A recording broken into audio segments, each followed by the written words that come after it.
오늘 이 시간에는 내가 여호와의 집에 영원히 살리로다 라는 제목을 가지고 말씀 증거하도록 하겠습니다.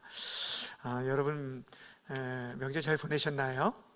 네, 이제 우리가 음력 설 명절을 또 보내었는데 바라고 원하기는 여러분이 이 명절 기간에 만났던 모든 친척들과 또 여러분의 자녀손들이 오늘 시편 23편의 말씀처럼 여호와 하나님이 저들의 목자가 되어 주심으로 인해서 저들이 영원토록 주님과 함께 거하는 귀한 은혜가 있기를 먼저 주님의 이름으로 간절히 축원합니다. 성경에 수많은 구절들이 있죠. 신구약 성경에 우리가 사랑하는 구절들이 더 많이 있습니다. 그 가운데 가장 많은 사람들이 암송하는 구절을 얘기하면은 보통은 요한복음 3장 16절 말씀, 복음 중에 복음이라고 말하는 하나님의 세상을 이처럼 사랑하사, 이 요한복음 3장 16절을 얘기합니다. 가장 또 좋아하는 말씀 중에 하나가 또 이제 요한복음 3장 16절이기도 하는데, 또 그러면서 또 유명한 말씀이 또 창세기 1장 1절 말씀이죠. 성경에 가장 먼저 있는 말씀이라 또 가장 많이 암송하는 구절 중에 하나가 태초에 하나님이 천지를 창조하시니라, 이 말씀을 많은 사람들이 좋아한다고 합니다. 그리고 또 가정마다, 이렇게 우리 그리스도인들 가정마다 가보면 이렇게 성구가 써 있는 부분들 있잖아요. 그 성구 중에서 또 가장 많이 써 있는 성구가 있어요. 가정마다 뭔지 아십니까? 요한 3서 2절 말씀이 많이 쓰여 있다고 합니다. 여러분 어떤 말씀인지 아십니까? 사랑하는 자여, 내 영혼이 잘된 같이 범사가 잘되고 강건하기를 내가 간구하노라. 그리고 사업장에 가면 또 많이 쓰여 있는 말씀, 욥기 8장 7절 말씀인데, 내 시작은 미약하였으나 내 나중은 창대하리라, 이 말씀이 쓰여 있어요. 근데 이런 여러 가지, 사업장에도 쓰이고 또 가정에서도 문구가 있고 또 자기가 가장 좋아하는 말씀, 또 암송하는 말씀, 근데 이 모든 것을 포함하고 있는 구절이 하나가 있어요. 그것이 무엇이냐면 바로 오늘 다루는 시편 23편 1절 말씀입니다. 여호와는 나의 목자시니 내게 부족함이 없으리로다. 이 시편 23편 말씀 전체를 많은 사람들이 좋아하는 이유는 시편 23편이 짧기도 하지만 그 안에 위로와 격려와 소망들이 다 담겨져 있는 말씀이기에 이 말씀을 모두가 사랑한다라고 얘기합니다. 그래서 전 세계 그리스도인이 가장 사랑하는 말씀 중에 하나를 뽑으라고 할 때 이 시편 23편이 가장 먼저 뽑힌다라고 얘기합니다. 오늘 이 말씀은 사실 다윗의 시인데, 다윗이 한마디로 얘기하면 자신 믿는 하나님이 참 좋으신 목자 되심을 우리에게 소개해 주고 있습니다. 오늘 이 말씀을 통해서 이 다윗의 고백이 저와 여러분의 고백이 되어지는 귀한 은혜가 있기를 바랍니다. 시편 23편이 총 몇 절로 되어 있냐면 6절로 되어져 있습니다. 근데 이것이 1절은 이 다윗의 선언으로 시작해요. 여호와가 나의 목자이시다, 그래서 내가 부족함이 없다라고 선언으로 시작하고, 그리고 그렇게 고백하는 이유에 대해서 2절부터 5절까지 말하고 있어요. 그러니까 여호와 하나님이 나의 목자여서 내가 부족함이 없는데 왜 내가 부족함이 없는가, 그 이유를 2, 3, 4, 5절에서 4개에 걸쳐서 얘기를 하고 있고, 그리고 마지막 6절은 결론과 같고 이 다윗의 결단이 포함되어 있어요. 내가 그러기에 내가 앞으로 어떤 삶을 살겠는가, 이런 내용이 6절에 소개되어져 있는 것을 보게 됩니다. 우리 한 절씩 읽으면서 이 본문의 내용을 함께 살펴보도록 하겠습니다. 1절 함께 읽겠습니다. 시작. 여호와는 나의 목자시니 내게 부족함이 없으리로다. 아멘. 여러분, 이 말씀은 다윗의 지극히 개인적인 어떤 신앙 고백이라고 할 수가 있습니다. 우리가 그동안 살펴봤던 다윗의 시편, 우리가 시편 지금 1편부터 계속 수요일에 이렇게 살펴보고 있는데, 이 시편 가운데 우리라는 단어들을 통해서 공동체가 함께 부르는 시도 많이 있었습니다. 그래서 이 우리라는 단어도 참 공동체 안에서 많이 불려지고 있는데, 오늘 본문에는 우리라는 단어가 아니라 나라는 단어로 시작을 하고 우리라는 단어가 전혀 나오지 않습니다. 이것은 지극히 개인적인 다윗의 고백이라는 것을 말해주고 있고, 특별히 하나님과 자신의 친밀한 교제 고백 가운데 그 관계 속에서 드려지는 그의 신앙 고백이다라고 생각할 수 있을 것입니다. 다윗이 얘기하는 게 이것이에요. 자신이 부족함이 없다라고 얘기를 합니다. 왜 그러냐면 여호와가 나의 목자이기에 내게 부족함이 없다라고 얘기합니다. 우리가 부족함이 없다라는 얘기를 들으면 모든 것이 좀 다 갖춰져 있는가 보다. 우리로 말하면 금수저로 태어나서 그의 배경이든 모든 지원이든 이 모든 것들이 외모면 외모, 학벌이면 학벌, 재산이면 재산, 모든 것들이 갖춰져 있는 그런 상태를 우리가 떠올릴 수가 있는데, 오늘 성경에서 말씀하는 것은 그런 게 아닙니다. 내게 부족함이 없다라는 것은 더 바랄 것이 없다라는 그런 의미입니다. 무엇이라고요? 더 바랄 것이 없다. 왜냐하면 지금 가지고 있는 것이 풍족하기 때문이 아니라 여호와 하나님이 나의 목자가 되시기에 내가 그분 한 분이면은 충분하다. 더 이상 다른 것이 필요가 없다라는 거예요. 왜냐하면 그분 한 분만 얻으면 다른 모든 것이 필요하지 않다라는 것을 얘기하고 있는 것이에요. 요즘은 그 지갑을 가지고 다니지 않습니다. 젊은 사람들 보면 지갑도 가지고 있지 않고 지갑 안에 모든 그 기능들이 다 있어요. 그래서 결제도 하고 이것으로 이전에는 전화만 딱 하면 되었지만 요즘은 인터넷을 통해서 이것으로 못하는 게 없어요. 문자, 그리고 영화도 보고 다 하잖아요. 그러니까 아이들에게 있어서는 이 핸드폰이 그들의 목자가 되어져 버렸어요. 그러니까 이 핸드폰만 있으면 내게 부족함이 없으리로다, 이런 의미인 거예요. 근데 지금 다윗이 뭐라고 얘기냐면 여호와는 나의 목자이기에 내게 더 이상 다른 것이 없어도 부족함이 없습니다. 그것 하나면 충분합니다 라고 지금 고백하는 것을 보게 됩니다. 여러분, 다윗은 목동 출신이죠. 그러게 자신이 목자였을 때 목자와 양과의 그 관계가 어떤 관계인지를 잘 알고 있었는데, 그가 지금 하나님과 그의 백성된 인생과의 관계를 뭘로 표현하고 있냐면 목자와 양의 관계로 소개해 주고 있어요. 성경에서 하나님과 우리 인간의 관계를 때로는 아버지와 아들의 관계, 남편과 아내의, 신랑과 신부의 관계로 소개해 주고 있는데, 또 이게 목자와 양의 비유를 통해서 여러 곳에서 많이 말씀해 주는 것을 보게 됩니다. 특별히 이 양은 어떤 존재라고 말씀드렸냐면 목자의 전적 도움이 없이는 살 수 없는 그런 연약한 동물 중에 하나라고 얘기했어요. 여러분, 양은요, 여러분들이 보셔서 이게 겉으로 멀리서 보면 참 깨끗하다라고 생각하지만 굉장히 더럽습니다. 근데 이 양이 가지고 있는 게 정말 없어요. 보통 이 동물들은 기본적으로 자신을 보호할 자구책을 가지고 있어요. 빠른 발을 가지고 있든지, 자신의 몸을 쉽게 숨길 수 있든지, 날카로운 이빨이 있든지, 공격 무기들, 뿔을 가지고 있든지, 이렇게 뭔가를 가지고 있는데, 양은 스스로가 먹이를 찾아 나설 수도 없고 눈도 근시안적으로 제대로 보이지도 않아요. 이게 앞만 간신히 볼 수 있게 나아가는데, 게다가 이 적을 만나게 되면, 그러니까 맹수를 만나게 되면 빠르게 도망갈 발을 가지고 있지도 않고 자신의 몸을 숨길 수도 없이 이렇게 드러낼 수밖에 없는, 그렇다고 여러분 그 뿔이 다른 위협이 되는 뿔이 아니라 이렇게 말려 있는 뿔, 그러니까 이 양은 도저히 목자의 도움 없이는 살 수 없는 그런 존재입니다. 그런 존재를 성경은 우리 인간으로 비유하고 있어요. 그러니까 어찌 보면 우리 인간이 너무너무 잘 표현하고 있는 거예요. 양과 같은 존재. 이사야 53장에서도 우리는 다 양 같아서 그릇 행하여 각기 제 길로 갔다라고 하는데, 이 양이 또 한 가지가 뭐냐면 이 목자의 말을 잘 안 듣고 다른 길로 자기 마음대로 멋대로 이렇게 가는 습성을 가지고 있다라는 거예요. 그게 바로 우리들을 보여주는 것이 이 양입니다. 그런데 이 양이 목자의 보호와 그의 공급과 인도 속에 있으면 언제든지 안전하고 풍족함을 누리게 된다라는 거예요.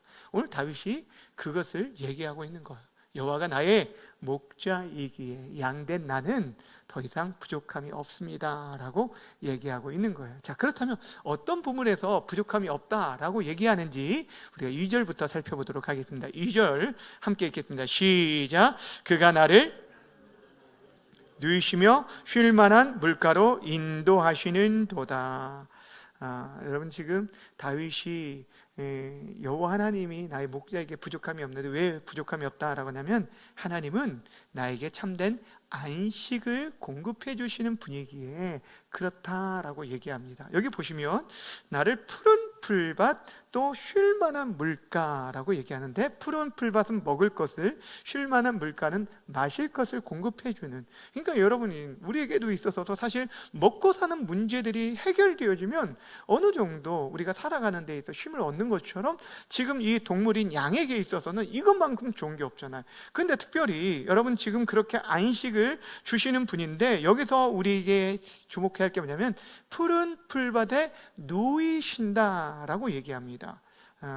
여러분이 지금까지 본 양, 실제적으로 봤든지 TV에서 봤든지 어떤 사진에서 봤든지 양이 누워있는 모습을 보신 분이 있으셔요? 누워있는 모습을 본 적이, 거의 대부분의 양의 모습은 우리가 볼 때 서 있습니다. 제가 예전에 양떼 목장에 한번 가본 적이 있는데, 거기서 이렇게 들어 누워 있는 이 양을 본 적이 있었는데, 대부분의 양들은 거의 서 있어요. 왜 그러냐면 이 양은요, 겁이 굉장히 많이 있습니다. 겁이 굉장히 많이 있어요. 그래서 예전에 한번 제가 소개해 드렸는데, 실제적으로 양을 치는 이 목자가 이 시편 23편에 대해서 이렇게 해석을 해주면서 이 눕는다는 얘기를 하면서 어떻게 해석해 주냐면, 그 실제로 양을 치는 목자가 양은 4가지 조건이 충족되어야만 들어 눕게 된다라고 얘기를 하더라고요. 4가지 조건. 어떤 조건이냐면, 처음에는 주변에 이게 어떤 적이 없어야, 그러니까 자신을 공격하는 적이 없고 안전하다고 느끼지 않으면 절대 눕지 않는다는 거예요. 그리고 두 번째는 먹을 것이 풍족하고 배부른 상태여야 눕게 된다는 거예요. 배고픈 상태는 절대 눕지 않고, 세 번째는 팔이나 이렇게 곤충으로부터의 방해가 없어야 눕는다는 거예요. 그런 방해가 있으면 눕지 않고, 네 번째는 다른 양들과의 관계가 좋지 않으면 결코 눕지 않는데요. 그러니까 자기들 관계 속에서도 조금이라도 이렇게 트러블이 있으면 결코 눕지 않는데요. 그러니까 이런 모든 것이 만족되어야지만 눕게 되어지는데, 지금 목자가 누이신다라는 것은 그 푸른 풀밭에 그렇게 누울 수 있도록 평안함을, 안식을 제공하는 것을 말해주고 있는 거예요. 쉴만한 물가도 마찬가지예요. 잔잔하게 흐르는 물에, 빠른 물이 아니라 잔잔하게 고여있는 물이 아니라 흐르는 물, 그렇지 않으면 양들이 그냥 고여있는 썩은 물을 마실 수가 있다는 거예요. 그래서 그렇게 인도하는 것을 보여주고 있는 것입니다. 사랑하는 여러분, 그런 곳으로 목자가 지금 친히 인도하는 거예요. 여러분, 좋은 목자가 없다면 양들은 그런 안식을 결코 누릴 수가 없는 것이에요. 사실 오늘날도 우리들이, 모든 사람들이 안식을 찾아서 나아갑니다. 나름대로 평안함, 쉼을 얻으려고. 그래서 여행도 가고 맛집도 찾고 그러잖아요. 근데 여러분, 어느 곳에 간다고 해서 여러분, 우리가 진짜 그냥 그렇게 쉼을 얻을 수 있나요? 맛있는 걸 먹으면 그냥 쉼을 얻을 수 있나요? 그렇지 않습니다. 그곳에 정말 하나님이 함께 하시지 않으면 우리는 아무리 좋은 거를 보고 좋은 거를 먹는다 할지라도 참된 우리 마음에 안식을 줄 수 없다라는 것입니다. 하나님이 아닌 다른 곳에서 우리 인생은 참된 안식을 누릴 수 없는 존재라는 거예요. 성경은 그래서 주께 피하는 자가 복이 있다라고 얘기했어요. 누구에게 피하는 자가요?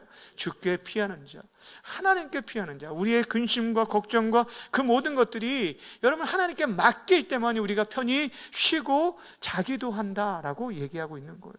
다윗이 그런 고백을 하고 있는 거예요. 하나님이 바로 자신에게 참된 안식을 주시는 분이기에 내가 부족함이 없다. 그분이 목자이기에 부족함이 없다라고 고백하고 있는 것입니다. 자, 그리고 두 번째, 또 어떤 하나님이시기에 그렇게 그가 부족함이 없다라고 얘기하냐면, 회복시키시고 바른 길로 인도하시는 분이라고 소개해주고 있어요. 3절 말씀 함께 읽겠습니다. 시작. 내 영혼을 소생시키시고 자기 이름을 위하여 의의 길로 인도하시는도다. 아멘. 내 영혼을 소생시키신다. 여러분, 여기 소생시킨다라는 말은 원래 있던 자리로 되돌려준다라는 뜻을 가지고 있어요. 원래 있던 자리로 되돌려준다. 앞에서 말씀드렸듯이 이 양이 속성 중에 방황하는 그런 속성이 있어요. 그러니까 무엇이냐면은 막 딴 길로 갑니다. 이 목자가 인도하는 방향을 따라가지 않고 한눈을 팔아서 무리에서 이탈되는 경우가 있는데, 여러분, 무리에서 이탈되어지는 경우에는 다른 짐승의 먹잇감이 되기가 너무너무 쉬운 것이죠. 또 이 양이 한번 뒤집히면 스스로가 다시 이렇게 살이 찌거나 털의 무게로 인해서 스스로 다시 이렇게 곧바로 세워지지 못해요. 그렇기 때문에 그렇게 하면 두려움 가운데 막 짖다가 결국에는 이게 배에 가스가 차가지고 질식사하는 그런 경우들도 있다라는 거예요. 그렇기 때문에 목자가 제자리로 그를 일으켜 세워주는 일들, 이 일들, 그러니까 지금 다른 길로 갔을 때 방향을 바른 길로 인도하고 그들을 넘어졌을 때, 뒤집어졌을 때 바로 세워가는 일들, 이 역할을 하는 것이 목자인 거예요. 목자가 지금 우리를 회복시키는 일을 한다라는 거예요. 각기 제 길로 가는 인생들이었지만 우리가 원래 있었던 자리는 하나님께 있었던 자리예요. 하나님과 함께 할 때만이 우리가 평안함과 생명을 누리게 되는데, 하나님 없이 내가 주인 되어 살아가려 한 것이, 이것이 죄의 시작이었어요. 내가 하나님같이 되려는 그 이기심과 욕심으로 인해서 하나님을 떠나게 되어준 것이 우리 인생의 불행이 되어준 거예요. 여러분, 그러기에 하나님께서 지금 우리의 목자가 돼서 하신 일이 뭐냐면 다시금 우리를 하나님께로 인도하는 거예요. 예수 그리스도께서 하시는 일이 바로 이것이라는 것입니다.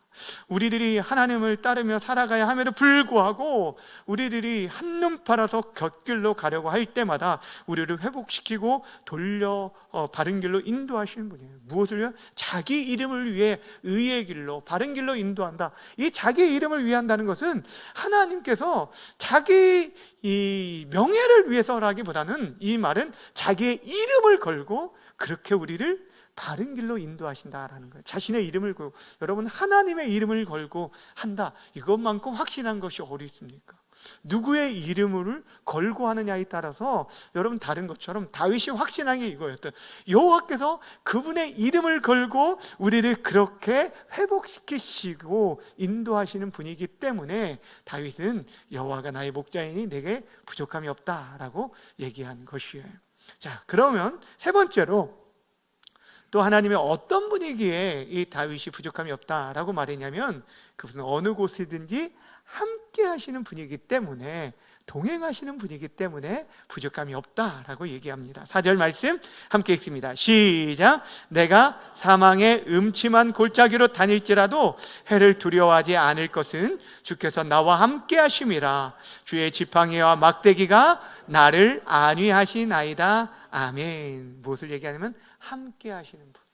여러분, 3절까지는 평안하고 안정된 그런 상황들, 푸른 풀밭, 안전한 시냇가, 쉴 만한 물가, 이런 목가적인 모습들을 보여줬다면, 지금은 다윗이 가는 인생 가운데 그런 길만 있는 것이 아님을 말해주고 있어요. 다윗이 자신의 인생 속에서 여러분 얼마나 많은 그런 고난과 어려움들을 당했습니까?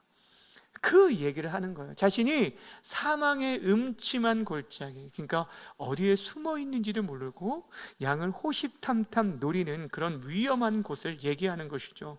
그러한 상황, 그런 위험이 도사리는 곳에 있을 때 우리 인생들도 사실 그런 길들을 만날 때가 참 많이 있잖아요. 내가 생각하는 것처럼 정말 이렇게 인생의 평탄대로만 쫙 열리면 얼마나 좋겠습니까? 근데 그렇지 않고 구불구불한 길도 때로는 골짜기로 만나기도 하고 언덕배기도 만나기도 하고 우리의 인생 속에 여러 가지 여러분 그런 어려움들을 만나게 된다는 것을 말해줍니다. 그런데도 불구하고 여러분 그런 상황 속에서도 그가 그 해를 두려워하지 않는다. 이 해는 위험이죠. 그런 자신이 헤쳐지는 것들을 두려워하지 않았던 이유는 주께서 나와 함께 하시기 때문이다.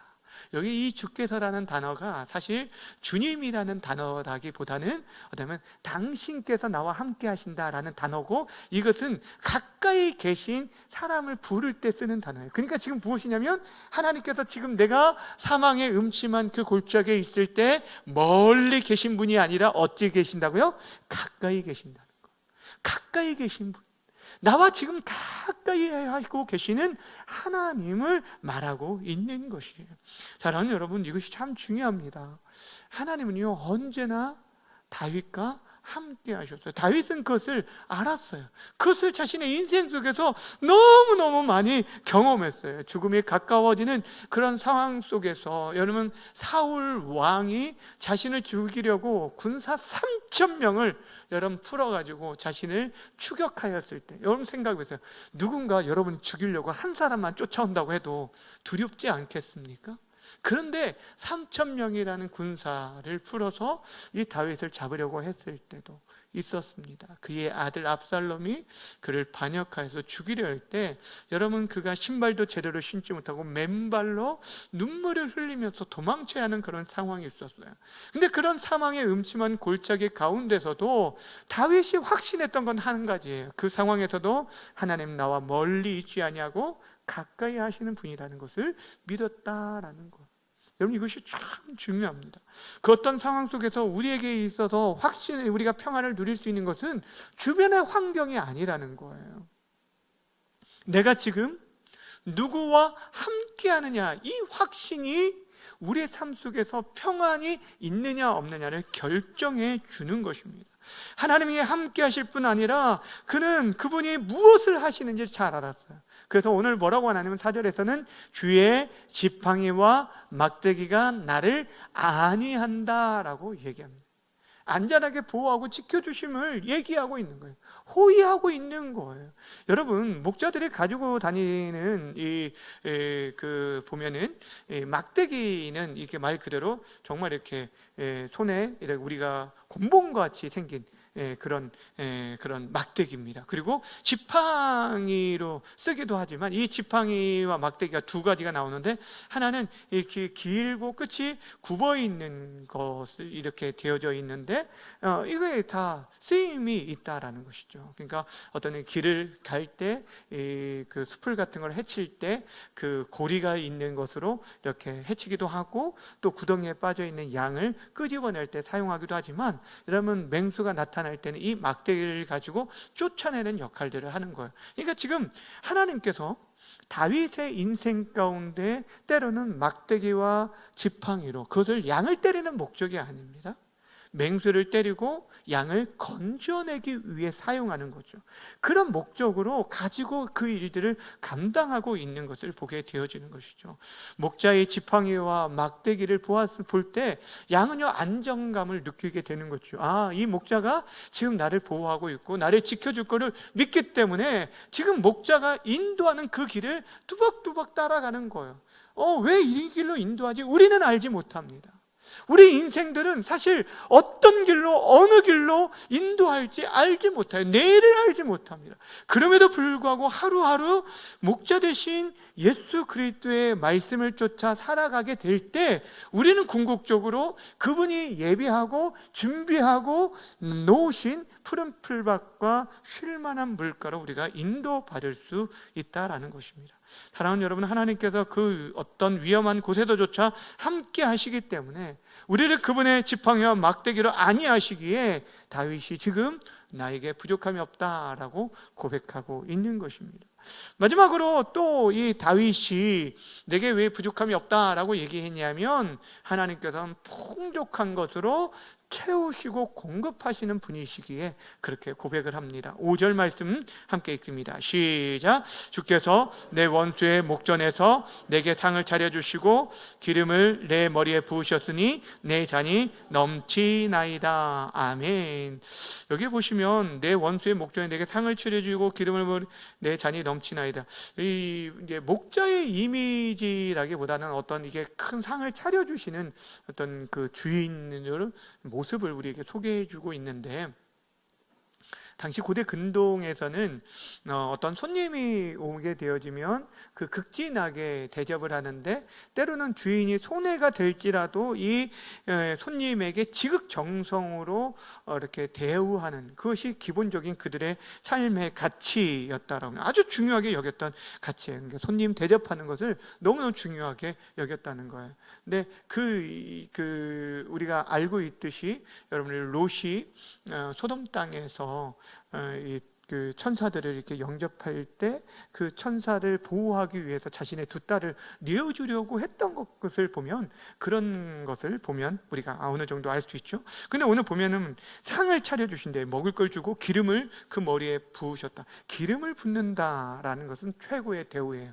그 사람을 존귀케 하고 높여준다라는 그런 의미를 쓰는데, 여러분 여행 가운데 지쳐있는 나그네들을 먹을 것을 대주고 또 그를 높여주는 것. 그런데 누구 앞에서 그렇게 한다면 원수의 목전에서 그렇게 해준다라고 얘기하는 거예요.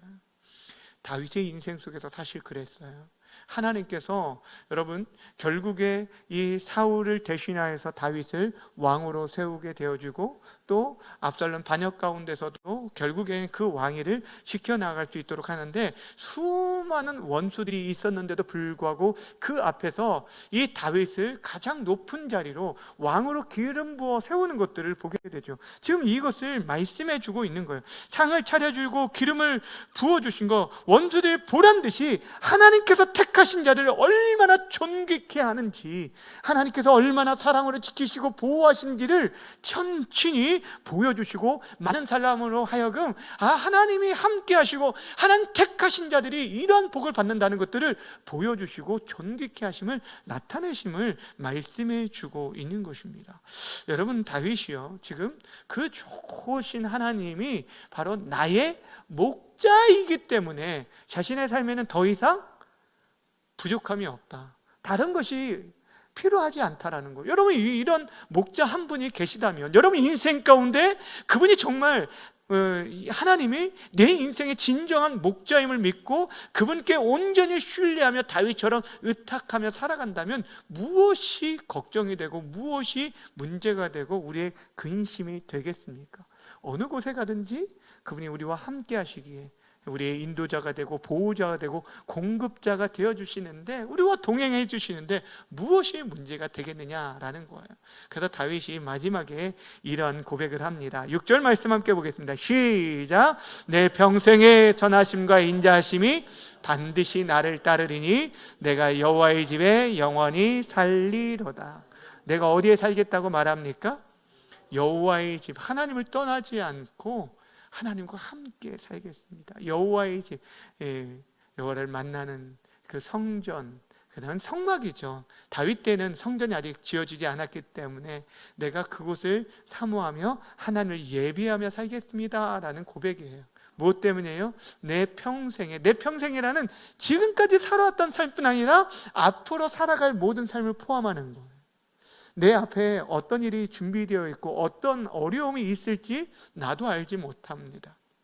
어제까지 좋은 일이 있다고 해서 내일, 오늘 당장 이후에 좋은 일이 있을 거를 내가 알지 못합니다. 어떤 어려움이 있을지 알지 못하는데, 그럼에도 불구하고 내 평생에 무엇이 따른다라고 얘기하냐면 주의 선하심과 인자하심이 따를 것이다. 이 따른다라는 것은 추격하다라는 거예요. 내가 외면하려고 해도요 끝까지 찾아오는 그런 추격을 말하는 거예요. 그러면 그 대통령이 이렇게 차량이 나아갈 때 그 주변에 이렇게 호위하고 있는 오토바이나 이런 그 경호 차량들과 같이 그렇게 계속 쫓아오는 거예요. 하나님이 내 평생에 나를 쫓아온대. 무엇으로요? 선하심과 인자하심. 이 선하심과 인자하심, 선하다는 건 토부, 히브리어로 토부라는 단어인데, 이것이 무엇이냐면 하나님이 세상을 창조하실 때 이 모든 것이 보기에 좋았더라 할 때 이 좋았더라는 단어예요. 그러니까 하나님의 뜻과 계획을 따라서 그대로 이루어지고 성취되어진 걸 보고 좋았다라는 것이 이게 하나님의 선하심이에요. 여러분, 하나님은 우리 인생에 가장 좋은 것으로 주시는 선하신 하나님이신 줄 믿으시길 바랍니다. 앞에서는 말했듯이 양은 왜 이런 길로 우리를 인도할까라고 생각할지 모르지만 이 목자는요, 어디에 가야 이 양에게 가장 좋은 꼴이 있는지 알기 때문에 때로는 좀 힘든 길이라도 그 길로 우리를 인도하게 되어지는 거예요. 우리 인생이 내가 지금까지 의지했던 것들, 그것을 실패하게 하고 우리가 다 손을 내놓고 우리가 붙들고 있던 것들을 손을 놓고 여호와 하나님을 붙들도록 하기 위해서 때로는 그렇게 인도하는데, 궁극적으로 모든 것을 합력하여 선을 이루시는 하나님이 우리 하나님이시라는 거예요. 여러분, 하나님은 선하신 분이십니다. 믿으시길 바랍니다. 늘 선하신 분이에요. 우리가 지난번 영화를 보았잖아요. 신은 죽지 않았다 영화 2편을 봤는데 1편에서도 나왔던 목사님 두 분이 있었죠. 흑인 목사님과 백인 목사님이 나왔고 2편에서도 동일한 이 목사님들이 나왔는데, 이분들이 1편에서 얘기했던 걸 동일하게 또 2편에서 또 얘기했던 게 뭐예요? God is good. All the time, all the time, God is good. 이거였잖아요. 그러니까 뭐냐면 하나님은 선하시다. 항상 선하시다.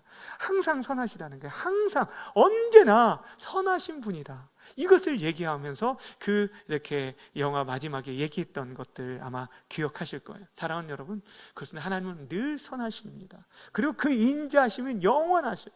인자하심이라는 게 헤세드라는 거죠. 여러분, 구약 성경 중에 성경의 가장 중요한 단어 중에 하나가 이 헤세드라는 단어라고 했죠. 하나님이 이해할 수 없는 사랑이에요. 우리의 어떤 조건으로가 아니라, 우리의 어떤 상황이 아니라 하나님의 일방적인 힘으로 우리를 이해할 수 없는 사랑으로 우리를 품으시는 자비와 긍휼과 은혜, 이 모든 것이 바로 여러분 헤세드, 인자라는 단어, 사랑으로 우리를 표현하고 있어요. 여러분, 다윗이 그렇게 사랑받을 만한 사람은 못 되잖아요. 그는 간음한 자였죠. 살인한 자였죠. 거짓말한 자였죠. 십계명이 어떻게 보면은 하나님을 경외하지 않았기 때문에 십계명의 모든 계명을 다 범한 사람이나 마찬가지예요. 그럼에도 불구하고 하나님께서 그를 버리지 않으셨다는 거예요. 분명히 징계하셨지만 그를 포기하지 않으시고 그 인자하심을 거두지 않으셨다라는 거예요. 다윗이 지금 뭐라고 얘기냐면, 내 평생에 주의 선하심, 늘 좋으신 그 선하심과 인자하심, 자격 없는 우리에게 베푸신 그 하나님의 사랑이 반드시 나를 따르리니 라고 얘기해요. 그냥 따르는 것이 아니라 반드시 내 인생 가운데 자신의 과거의 삶을 돌아보니까 참 실패함도 있었고 넘어짐도 있었고 잘한 것도 있었겠지만, 그런데도 불구하고 여기까지 자신을 인도한 것들을 보니까, 그래, 여호와가 나의 목자가 되기 때문에 내게 지금까지 부족함이 없었고 여기까지 왔구나. 그러게 이제 내가 남은 생에 어떻게 살겠다고요? 여호와의 집에 영원히 거하겠습니다. 내가 영원토록 하나님을 떠나지 않고 하나님을 예배하며 섬기며 살겠습니다. 이 고백이 바로 오늘 다윗의 고백입니다. 사랑하는 여러분, 이제 새해에 또 음력 새해가 시작이 되어졌는데, 여러분, 과거에도 선하신 하나님, 현재에도 선하신 하나님, 여러분 앞으로도 우리 인생 가운데 선하시고 인자하심으로 여러분과 함께 하실 줄 믿으시길 바랍니다.